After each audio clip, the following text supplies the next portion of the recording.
Class आज हम आपके सामाजिक विज्ञान में हमारा अतीत भाग 2 के पाठ 8 ईश्वर से अनुराग अनुराग यानी कि प्रेम स्नेह।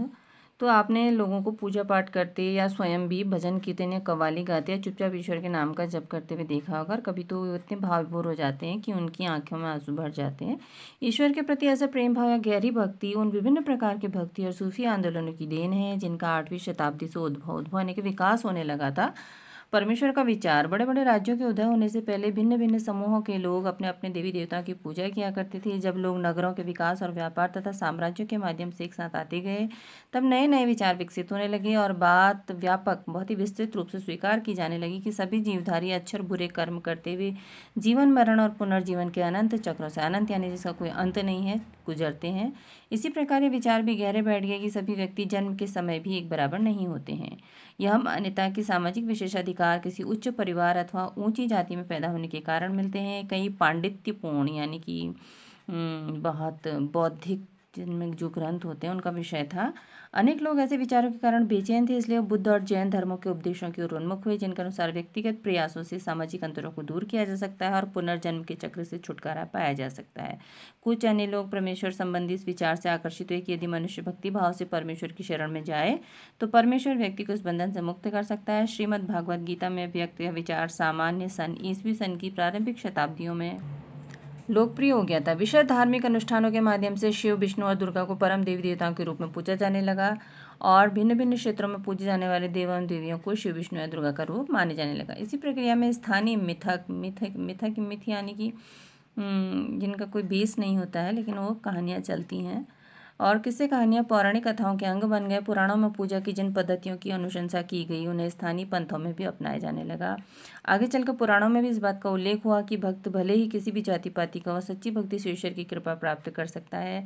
भक्ति की विचारधारा इतनी अधिक लोकप्रिय हुई कि बौद्ध और जैन मतावलंबियों ने मत को मानने वालों ने भी इन विश्वासों को अपना लिया। दक्षिण भारत में भक्ति का एक नया प्रकार नयनार और हलवार 7वीं से 9वीं शताब्दियों के बीच कुछ नए धार्मिक आंदोलनों का प्रादुर्भाव है। इन आंदोलनों का नेतृत्व नयनार जो कि शिव को मानते थे शैव संत और अलवार जो कि विष्णु को मानते थे वैष्णव संतों ने किया।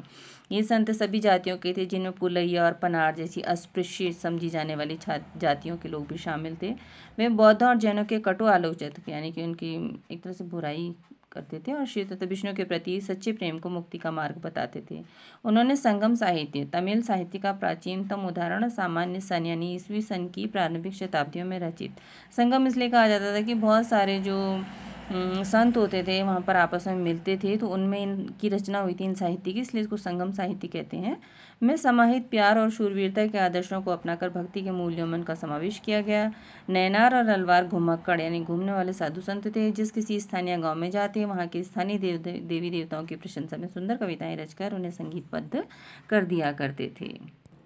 तो नयनार 63 थे जो कुम्हार, अस्पृश्य, कामगार, किसान, शिकारी, सैनिक, ब्राह्मण, मुखिया जैसी अनेक जातियों में पैदा हुए। इनमें सर्वाधिक प्रसिद्ध थे अपार, संबंदर, सुंदरार और माणिक्य सागार। उनके गीतों के 2 संकलन हैं तेवरम और तिरुवाचकम।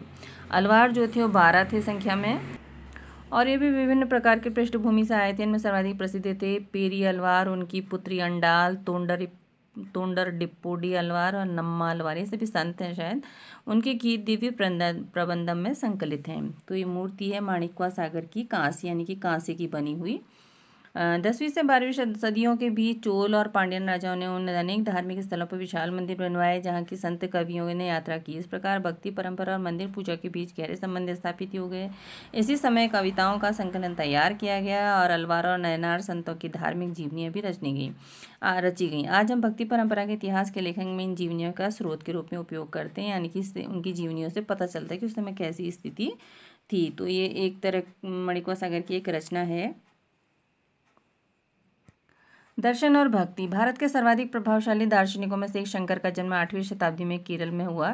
वह अद्वैतवाद के समर्थक थे जिसके अनुसार जीवात्मा और परमात्मा दोनों परम सत्य हैं, दोनों एक ही हैं। उन्होंने शिक्षा दी कि ब्रह्म जो एकमात्र या परम सत्य है वह निर्गुण और निराकार है, यानी उसका कोई गुण नहीं है, कोई उसका आकार नहीं है। शंकर ने हमारे चारों ओर के संसार को मिथ्या या माया माना और संसार का परित्याग करने अर्थात संन्यास लेने और ब्रह्मा की सही प्रकृति को समझने और मोक्ष प्राप्त करने के लिए ज्ञान के मार्ग को अपनाने का उपदेश दिया। दूसरे थे रामानुज। 11वीं शताब्दी में तमिलनाडु में पैदा हुए। विष्णु भक्त अलवार संतों से प्रभावित थे। उनके अनुसार मोक्ष प्राप्त करने का उपाय विष्णु के प्रति अनन्य भक्ति भाव रखना है। भगवान विष्णु की कृपा दृष्टि से भक्त उनके साथ एकाकार होने का परमानंद प्राप्त कर सकता है। रामानुज ने विशिष्टता द्वैत के सिद्धांत को प्रतिपादित किया, जिसके अनुसार आत्मा परमात्मा से जुड़ने के बाद भी अपनी अलग सत्ता बनाए रखती है। रामानुज के सिद्धांत ने भक्ति की नई धारा को बहुत प्रेरित किया, जो परवर्ती काल में उत्तरी भारत में विकसित हुई। अब है बसवन्ना का वीर शैववाद। तो तमिल भक्ति आंदोलन मंदिर पूजा के बीच के परिणाम स्वरूप जो प्रतिक्रिया हुई और बसवन्ना और अल्लमा प्रभु और अक्का महादेवी जैसे उसके साथियों द्वारा प्रारंभ किए गए वीर शैव आंदोलन में स्पष्ट दिखाई देती है। यह आंदोलन 12वीं शताब्दी के मध्य में कर्नाटक में प्रारंभ हुआ। वीर शैवों ने सभी व्यक्तियों की समानता के पक्ष में, जाति तथा नारी के प्रति व्यवहार के बारे में, ब्राह्मणवादी विचारधारा के विरुद्ध अपने प्रबल तर्क प्रस्तुत किए। इसके अलावा वे सभी प्रकार के कर्मकांड और मूर्ति पूजा के विरोधी थे। अब ये वीर शैवों के वचन हैं जो बसवन्ना के बताए जाते हैं। तो उन्होंने अपने शरीर को ही एक मंदिर बना दिया है कि मैं मंदिर तो नहीं बना सकता, लेकिन मेरा शरीर ही क्या है, मंदिर है। महाराष्ट्र के ज्ञानेश्वर, नामदेव, एकनाथ, तुकाराम जैसे वैष्णव संत कवि भगवान विट्ठल के उपासक थे। भगवान विट्ठल की आराधना ने वारकारी संप्रदाय को जन्म दिया, जो पंढरपुर की वार्षिक तीर्थ यात्रा पर जोर देता है। विट्ठल संप्रदाय का भक्ति के शक्तिशाली उपादान के रूप में उदयवान लोगों में बहुत लोकप्रिय हुआ। महाराष्ट्र के संत 13वीं से 17वीं शताब्दी तक महाराष्ट्र में अनेक संत कवि हुए, जिनके सरल मराठी भाषा में लिखे गए गीत आज भी जनमन को प्रेरित करते हैं। इनमें महत्वपूर्ण थे ज्ञानेश्वर, नामदेव, एकनाथ और तुकाराम तथा सखुबाई जैसी स्त्रियां और चोखा मेला का परिवार, जो अस्पृश्य समझी जाने वाली महार जाति का था। भक्ति की क्षेत्रीय परंपरा पंढरपुर में विट्ठल विष्णु का एक रूप पर और जनमन के हृदय में विराजमान व्यक्तिगत देव संबंधी विचारों पर केंद्रित थी। इन संत कवियों ने सभी प्रकार के कर्मकांडों, पवित्रता के ढोंगों और जन्म पर आधारित सामाजिक अंतरों का विरोध किया। यहाँ तक कि उन्होंने संन्यास के विचार को भी ठुकरा दिया और किसी भी अन्य व्यक्ति की तरह रोजी रोटी कमाते हुए परिवार के साथ रहने और विनम्रतापूर्वक जरूरतमंद साथी व्यक्तियों की सेवा करते हुए जीवन बिताने को अधिक पसंद किया। उन्होंने इस बात पर बल दिया कि असली भक्ति दूसरे के दुखों को बांट लेना है। इससे एक नए मानवतावादी विचार का उद्भव हुआ, जैसा कि सुप्रसिद्ध गुजराती संत नरसिंह मेहता ने कहा था, वैष्णव जन तो तेने कहिए, पीर पराई जाने रही। ये भजन जो है गांधी जी का प्रिय भजन भी है। सामाजिक व्यवस्था पर प्रश्न चिन्ह, ये कविता के माध्यम से अभंग, मराठी भक्ति गीत अभंग कहा जाता है, तो उसके माध्यम से बताएं। चोखा मेला के पुत्र द्वारा रचित एक अभंग है। तो उन्होंने अपने जीवन के बारे में भगवान से प्रार्थना की है या पूछा है। अब है नाथपंथी, सिद्ध और योगी। इस काल में अनेक ऐसे धार्मिक समूह उभरे जिन्होंने साधारण तर्क वितर्क का सहारा लेकर रूढ़िवादी धर्म के कर्मकांड और अन्य बनावटी पहलुओं तथा सामाजिक व्यवस्था की आलोचना की। उनमें नाथपंथी, सिद्धाचार्य, योगी उल्लेखनीय हैं। उन्होंने संसार का परित्याग करने का समर्थन किया। उनके विचार से निराकार परम सत्य का चिंतन, मनन और उसके साथ एक हो जाने की अनुभूति ही मोक्ष का मार्ग है। इसके लिए उन्होंने योगासन, प्राणायाम और चिंतन मनन जैसी क्रियाओं के माध्यम से मन एवं शरीर को कठोर प्रशिक्षण देने की आवश्यकता पर बल दिया। ये समूह खास तौर पर नीची कही जाने वाली जातियां बहुत लोकप्रिय हुए। उनके द्वारा की गई रूढ़िवादी धर्म की आलोचना ने भक्ति मार्गी धर्म के लिए आधार तैयार किया, जो आगे चलकर उत्तर भारत में लोकप्रिय शक्ति बना। इस्लाम और सूफी मत। संतों और सूफियों में बहुत अधिक समानता थी, यहाँ तक कि यह भी माना जाता है कि जिन्होंने आपस में कई विचारों का आदान प्रदान किया और उन्हें अपनाया। सूफी मुसलमान रहस्यवादी थे, धर्म के बाहरी आडंबरों को अस्वीकार करते हुए ईश्वर के प्रति प्रेम, भक्ति और सभी मनुष्यों के प्रति दया भाव रखने पर बल देते थे। इस्लाम ने एक ईश्वरवाद यानी एक अल्लाह के प्रति पूर्ण समर्पण का दृढ़ता से प्रचार किया। 8वीं और 9वीं शताब्दी में धार्मिक विद्वानों ने पवित्र कानून शरिया और इस्लामिक धर्मशास्त्र के विभिन्न पहलुओं को विकसित किया। इस्लाम धीरे धीरे जटिल होता गया, जबकि सूफियों ने एक अलग रास्ता दिखाया जो ईश्वर के प्रति व्यक्तिगत समर्पण पर बल दिया। सूफी लोगों ने मुस्लिम धार्मिक विद्वानों द्वारा निर्धारित विशद कर्मकांड और आचार संहिता को बहुत कुछ अस्वीकार कर दिया। वे ईश्वर के साथ ठीक उसी प्रकार जुड़े रहने चाहते थे जिस प्रकार एक प्रेमी दुनिया की परवाह किए बिना अपनी प्रियतमा के साथ जुड़े रहना चाहता है। संत कवियों की तरह सूफी लोग भी अपनी भावनाओं को व्यक्त करने के लिए काव्य रचना किया करते थे। गद्य में एक विस्तृत साहित्य और कई किस्से कहानियाँ इन सूफी संतों के इर्द गिर्द विकसित हुई। मध्य एशिया के महान सूफी संतों में गज़ाली, रूमी और सादी के नाम उल्लेखनीय हैं। नाथपंथियों, सिद्धों और योगियों की तरह सूफी भी मानते थे कि दुनिया के प्रति अलग नज़रिया अपनाने के लिए दिल को सिखाया पढ़ाया जा सकता है। उन्होंने किसी औलिया या पीर की देखरेख में जिक्र, नाम का जाप, चिंतन, समा, गाना, रक्स, नृत्य, नीति चर्चा, सांस पर नियंत्रण आदि के जरिए प्रशिक्षण की विस्तृत रीतियों का विकास किया। इस प्रकार आध्यात्मिक सूफी उस्तादों की पीढ़ियों सिलसिलाओं का प्रादुर्भाव हुआ। इनमें से हर एक सिलसिला निर्देशों और धार्मिक क्रियाओं का थोड़ा बहुत अलग तरीका अपनाती थी। तो कश्मीर में 15वीं एवं 16वीं सदियों में सूफीवाद के ऋषि पंथ का उदय हुआ। इस पंथ की स्थापना शेख नूरुद्दीन वली, जिन्हें नंद ऋषि के नाम से भी जाना जाता है, ने की और जिसने कश्मीर के लोगों के जीवन पर गहरा प्रभाव डाला। ऋषि संतों को समर्पित कई स्मारक कश्मीर के कई भागों में पाए जाते हैं। 11वीं शताब्दी में अनेक सूफी जन मध्य एशिया से आकर हिंदुस्तान में बसने लगे। दिल्ली सल्तनत की स्थापना की समय प्रक्रिया और मजबूत हो गई, जब उपमहाद्वीप में सर्वत्र बड़े बड़े अनेक सूफी केंद्र विकसित हुए। चिश्ती सिलसिला इन सभी सिलसिलों में सबसे अधिक प्रभावशाली था। इनमें औलियाओं की एक लंबी परंपरा थी, जैसे अजमेर के ख्वाजा मोइनुद्दीन चिश्ती, दिल्ली के कुतुबुद्दीन बख्तियार काकी, पंजाब के बाबा फरीद, दिल्ली के ख्वाजा निजामुद्दीन औलिया और गुलबर्ग के बंदा नवाज गिसुदरा। सूफी संत अपने खानकाहों में विशेष बैठकी का आयोजन करते थे, जहाँ सभी प्रकार के भक्तगण, शाही घरानों के लोग और अभिजात और आम लोग शामिल होते। इन खानकाहों में आते थे, आध्यात्मिक विषयों पर चर्चा करते थे, अपनी दुनियादारी की समस्या को सुलझाने के लिए संतों से आशीर्वाद मांगते या संगीत और नृत्य के जलसों में ही शामिल होकर चले जाते। अक्सर लोग ये समझते थे कि सूफी औलियाओं के पास चमत्कारी शक्तियाँ होती हैं, जिससे आम लोगों को बीमारियों तकलीफों से छुटकारा मिल जाता है। सूफी संत की दरगाह एक तीर्थ स्थल बन जाता था, जहाँ सभी ईमान धर्म के लोग हजारों की संख्या में इकट्ठे होते थे। तो खानका सूफी संत सूफी संस्था जहाँ सूफी संत अक्सर रहते भी हैं। मालिक प्रभु की खोज। जलालुद्दीन रूमी 13वीं सदी का महान सूफी शायर था। वो ईरान का रहने वाला था और उसने फारसी में काव्य रचना की कृति की। उसकी कृति का एक उद्धरण यानी कि एक हिस्सा है यहाँ पे।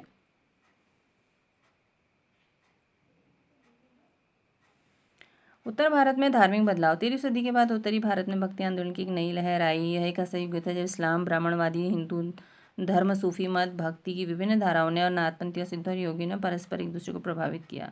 नए नगरों और राज्यों का उद्भव हो रहा था और लोग अपने लिए नए नए व्यवसाय, नई नई भूमिका ढूंढ रहे थे। ऐसे लोग विशेष रूप से शिल्पी, कृषक, व्यापारी और मजदूर इन नए संतों के विचारों को सुनने के लिए इकट्ठा हो जाते, फिर वे इनका प्रचार करते थे।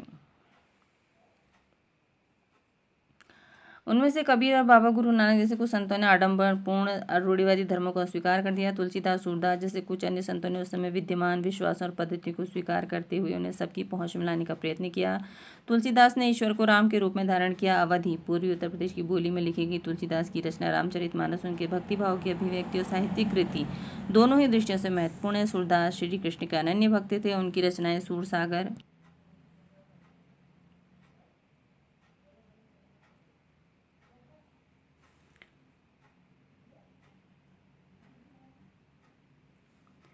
सूर सारावली साहित्य लहरी में संग्रहित है, यानी कि इकट्ठा एक साथ, और उनके भक्ति भाव को अभिव्यक्त करती है। असम के शंकरदेव परवर्ती 15वीं शताब्दी, जो इन्हीं के समकालीन थे, ने विष्णु की भक्ति पर बल दिया और असमिया भाषा में कविता नाटक लिखे। उन्होंने ही नाम घर, कविता पाठ और प्रार्थना गृह स्थापित करने की पद्धति चलाई, जो आज तक चल रही है। इस परंपरा में दादू दयाल, रविदास और मीराबाई संत शामिल थे। मीराबाई एक राजपूत राजकुमारी थी, जिनका विवाह 16वीं शताब्दी में मेवाड़ के एक राजसी घराने में हुआ था।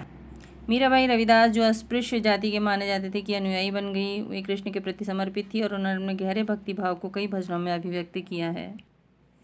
उनके गीतों ने उच्च जातियों के रीति नियमों को खुली चुनौती दी और ये गीत राजस्थान और गुजरात के जनसाधारण में बहुत लोकप्रिय हुए। इन संतों में से अधिकांश का विशिष्ट अभिलक्षण यह था कि इनकी कृतियाँ क्षेत्रीय भाषाओं में रची गई, इन्हें आसानी से गाया जा सकता था, इसलिए बहुत लोकप्रिय और पीढ़ी दर पीढ़ी मौखिक रूप में चलती रही है। मुँह से यानी मौखिक यानी मुँह से। प्राय इन गीतों के फैलाव में सर्वाधिक निर्धन, सर्वाधिक वंचित समुदाय महिलाओं की भूमिका रही। प्रसारण की इस प्रक्रिया में सभी लोग अक्सर अपने अनुभव भी जोड़ देते थे। इस तरह आज मिलने वाले गीत संतों की रचनाएं तो हैं ही, साथ साथ उन पीढ़ियों के लोगों की रचनाएं मानी जा सकती हैं जो उन्हें गाया करते थे। वे हमारी जीती जागती जन संस्कृति का अंग बन गई हैं।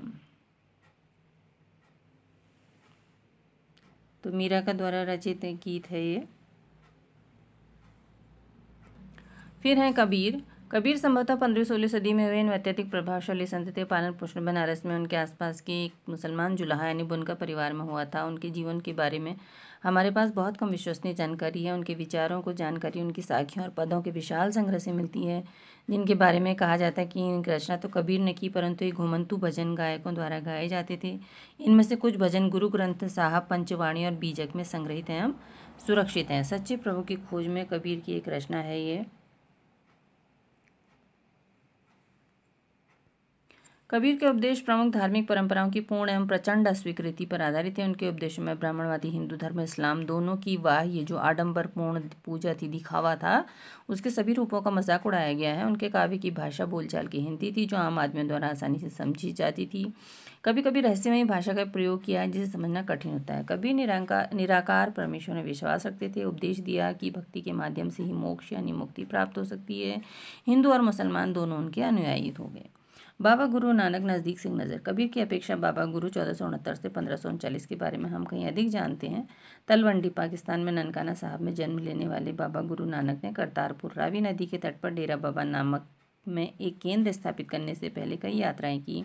उन्होंने अपने अनुयायियों के लिए करतारपुर में एक नियमित उपासना पद्धति अपनाई, जिसके अंतर्गत उन्हीं के शब्दों भजनों को गाया जाता है। उनके अनुयायी अपने अपने पहले धर्म या जाति अथवा लिंग भेद को नज़रअंदाज करके एक साझी रसोई में इकट्ठा खाते पीते थे। इसे लंगर कहा जाता था। बाबा गुरु नानक ने उपासना धार्मिक कार्यों के लिए जो जगह नियुक्त की उसे धर्मसाल कहा गया। आज इसे गुरुद्वारा कहते हैं। 1539 में अपनी मृत्यु के पूर्व बाबा गुरु नानक ने अनुयायी को अपना उत्तराधिकारी चुना। इसका नाम लहणा था, लेकिन ये गुरु अंगद के नाम से जाने गए। गुरु अंगद का नाम का महत्व था कि गुरु अंगद बाबा गुरु नानक के ही अंग माने गए। गुरु अंगद ने बाबा गुरु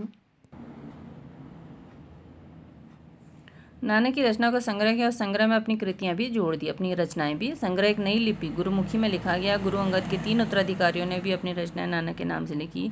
इन सभी का संग्रह गुरु अर्जन ने 1604 में किया। इस संग्रह में शेख फरीद, संत कबीर, भगत नामदेव, गुरु तेग बहादुर जैसे सूफियों, संतों और गुरुओं की वाणी जोड़ी गई। 1706 में इस वृहत संग्रह को गुरु तेग बहादुर के पुत्र और उत्तराधिकारी गुरु गोविंद सिंह ने प्रमाणित किया। आज इस संग्रह को सिखों के पवित्र ग्रंथ गुरु ग्रंथ साहब के रूप में जाना जाता है। 16वीं शताब्दी में बाबा गुरु नानक के उत्तराधिकार के नेतृत्व में उनके अनुयायी की संख्या का विस्तार हुआ। ये अनुयायी कई जातियों के थे, परंतु इनमें व्यापारी, कृषक और शिल्पकार ज़्यादा थे, जिसकी वजह यह हो सकती है कि बाबा गुरु नानक इस बात पर बल दिया करते थे कि उनके अनुयायी गृहस्थों और उपयोगी और उत्पादक पेशों से जुड़े हों। अनुयायियों से आशा की जाती थी कि वे नए समुदाय के सामान्य कोष में योगदान देंगे। 17वीं शताब्दी के प्रारंभ में केंद्रीय गुरुद्वारा हरमंदिर साहब, जिसे स्वर्ण मंदिर कहते हैं, उसके आसपास रामदासपुर शहर अमृतसर विकसित होने लगा था। प्रशासन में यह वस्तुतः स्वायत्त था। आधुनिक इतिहासकार इस युग के सिख समुदाय को राज्य के अंतर्गत राज्य मानते हैं। मुगल सम्राट जहांगीर इस समुदाय को एक संभावित खतरा मानते थे और 1606 में गुरु अर्जुन को मृत्युदंड देने का आदेश दिया। 17वीं शताब्दी में सिख आंदोलन का राजनीतिकरण शुरू हो गया, जिसका दूरगामी परिणाम यह हुआ कि 1699 में गुरु गोविंद सिंह ने खालसा संस्था का निर्माण किया। खालसा पंथ के नाम से जाना जाने वाला सिख समुदाय भी राजनीतिक सत्ता बन गया। 16वीं और 17वीं शताब्दी की पतली हुई ऐतिहासिक परिस्थितियों में सिख आंदोलन के विकास को प्रभावित किया। बाबा गुरु नानक के विचारों का सिख आंदोलन पर गहरा प्रभाव पड़ा था। उन्होंने एक ईश्वर की उपासना के महत्व पर जोर दिया, आग्रह किया कि जाति, धर्म अथवा लिंग भेद मुक्ति प्राप्ति के लिए कोई मायने नहीं रखते हैं। उनके लिए मुक्ति किसी निष्क्रिय आनंद की स्थिति न होकर सक्रिय जीवन व्यतीत करने के साथ साथ सामाजिक प्रतिबद्धता की निरंतर कोशिशों में भी निहित थी। अपने उपदेश के सार को व्यक्त करने के लिए उन्होंने 3 शब्दों का प्रयोग किया, नाम, दान और स्नान। नाम से उनका तात्पर्य सही उपासना से था, दान का तात्पर्य था दूसरों का भला करना और स्नान का तात्पर्य था आचार विचार की पवित्रता। आज उनके उपदेशों को नाम जपना, कीर्त करना और वंड छकना के रूप में याद किया जाता है। यह अवधारणाएं भी उचित विश्वास, उपासना, ईमानदारी, पूर्ण निर्वाह, संसाधनों को मिल बांट कर प्रयोग करना यानी कि दूसरों की मदद के महत्व को बताती है। इस तरह बाबा गुरु नानक के समानता के विचारों के सामाजिक राजनीतिक मायने थे, अर्थ थे। शायद इसी बादशाह में बाबा गुरु नानक अनुयायियों के इतिहास और कबीर, रविदास, दादू जैसे संतों के अनुयायियों और बाबा गुरु नानक के विचारों के करीब थे कि इतिहास में फ़र्क को समझने में मदद मिलती है। अब यह अन्यत्र किसी और जगह। मार्टिन लूथर और धर्म सुधार आंदोलन। 16वीं सदी के समय यूरोप में भी एक धार्मिक अंतःक्षोभ यानी उथल पुथल का काल था। तब ईसाई धर्म में अनेक परिवर्तन हुए, जिन्हें लाने वाले महत्वपूर्ण नेताओं में से एक थे मार्टिन लूथर। 1483 से 1546। लूथर ने महसूस किया कि रोमन कैथोलिक चर्च के अनेक आचार व्यवहार बाइबल की शिक्षाओं के विरुद्ध हैं। लूथर ने लैटिन भाषा की बजाय आम लोगों की भाषा के प्रयोग को प्रोत्साहन दिया और बाइबल का जर्मन भाषा में अनुवाद किया।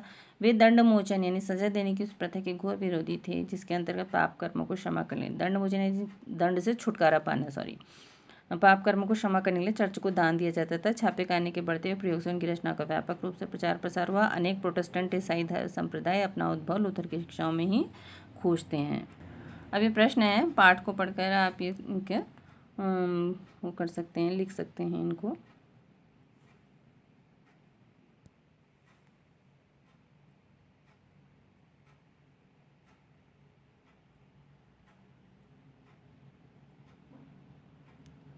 So thank you for watching. Please like, share and subscribe